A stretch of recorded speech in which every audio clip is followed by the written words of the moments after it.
কে মুসলমান, কে হিন্দু, কে খ্রিস্টান, এই ধর্মীয় বৈষম্যতা আমরা চাই না। এদেশের প্রত্যেকটা নাগরিকের অধিকার সমান থাকবে। আমরা সবাই বাংলাদেশী, আমরা সবাই বাংলাদেশের নাগরিক।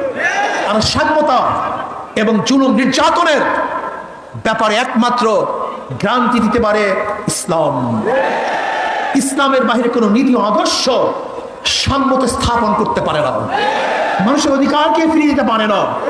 কাজে আসুন, আমাদের কর্ম শেষ নয়, আমাদের কর্ম এখনো অনেক বাকি আছে। সমস্ত মানুষের দ্বারে দ্বারে যেতে হবে, মানুষের সেবায় আমাদের আত্মাকে উৎসর্গ করতে হবে। ইসলামী আন্দোলন বাংলাদেশের প্রত্যেকটা মানুষের নিয়ত থাকতে হবে, আমরা একজন সেবক, আমরা জালেম নই। আমরা জালেমদের বিচার চাই, অবৈধ খুনের বিচার চাই, কিন্তু নিরাপদ লোক যেন কোনো অবস্থাতেই জুলুমের শিকার না হয়,